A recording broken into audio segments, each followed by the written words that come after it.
Мою сестру звали Лера.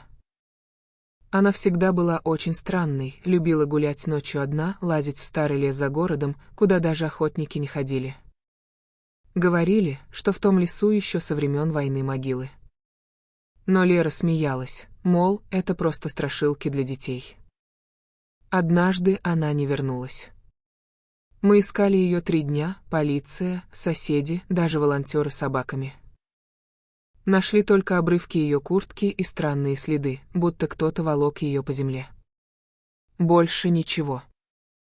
Никто не решился идти дальше, люди боялись заблудиться. Мама просто сидела у окна и повторяла: «Лера вернется.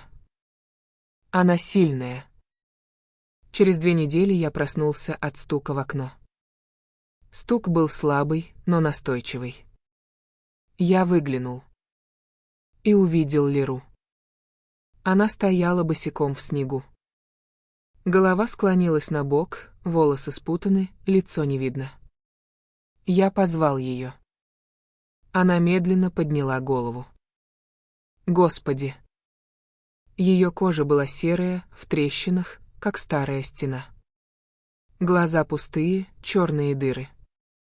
Изо рта что-то капало прямо на снег, черная жижа, будто кровь. Она постучала снова, сильнее.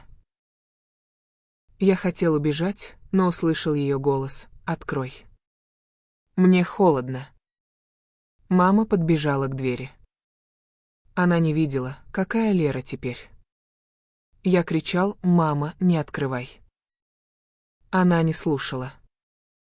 Дверь открылась, Лера шагнула в дом. Запах стоял такой, что глаза слезились, запах гнили и сырого подвала. Она подошла к маме, обняла ее. И тут я услышал хруст, Лера вцепилась зубами ей в шею. Мама даже не закричала, упала, а Лера рывками отрывала мясо. Я спрятался под столом, закрыл рот, чтобы не закричать. Потом Лера поднялась. Она медленно повернула голову ко мне. На губах у нее висели мамины волосы. Она сказала: «Ты теперь тоже со мной». Я побежал на улицу босиком, слышал, как она идет за мной, шаркая ногами по полу.